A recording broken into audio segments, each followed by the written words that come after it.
Well, I think a successful action movie is that has a lot of action, different types of action. If it is chase scenes like this movie has from the beginning to the end, the cast of, travel 200 miles an hour or travels through cornfields with 100 miles an hour or anything like this. But it has also huge blow-ups, huge shootouts, great physical conduct, the martial arts fights and all those things. But at the same time, it has a great story. And that the characters are very well developed, and that you have the comic relief, which is so important, that action movies have a comic relief. We've seen those kind of movies always doing very well. If it's 48 Hours, remember the Beverly Hills Cop, and all of those movies, or True Lies. And this is why he had really a big responsibility in this movie, Johnny, to create that comic relief and to put his own kind of Johnny Knoxville spin on it. I became part of the project when my agents called and said, would you like to be in a Arnold Schwarzenegger film? And it was the thrill of my life. I couldn't wait to get to set. So that's how I came into the, of course I read the script afterwards. I'm like, oh, I love it. So, but Arnold's what drew me to it, and Lorenzo's great. He's a wonderful producer, and to get a chance to work with him, and it was just all kinds of positives with this film. Arnold and a great international cast who, Peter Stormare, Luis Guzman, Jamie Alexander, and then we have such a wonderful director in Kim Ji-woon, and I credit Arnold and Lorenzo for giving him the opportunity and the latitude to do what he does. As I said earlier, that it was a great action movie.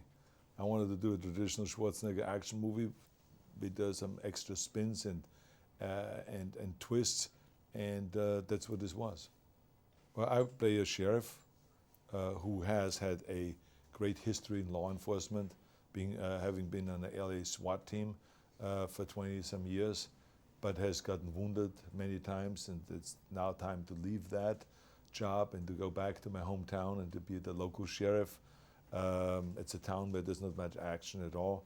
The most dangerous thing that one of my deputies did last week was to rescue a cat from a tree.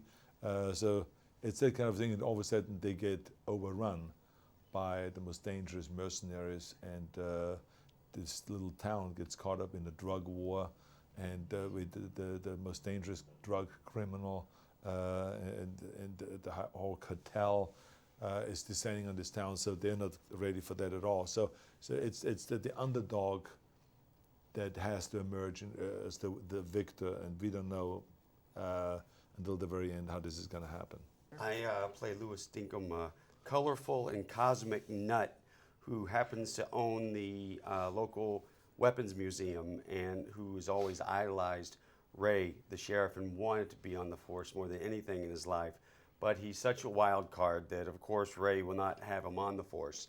But things happen that, when the mercenaries come through town, the sheriff needs me. And it was the biggest day of my life when he swore me in. So, and then we get to go toe-to-toe with the bad guys. I think that the scene that I enjoyed the most doing is the cornfield. The chase scene. I mean, I've never done that before. In all the action movies they have done, they have a chance to sit in a Camaro and to go 80 miles an hour through a cornfield, and to have this chase scene and to bang into the Corvette and to have these collisions there. And I felt like, wow, this is what's so fun about making movies like this, because you feel like a little kid that can do all those things that the ordinary person never gets a chance to do.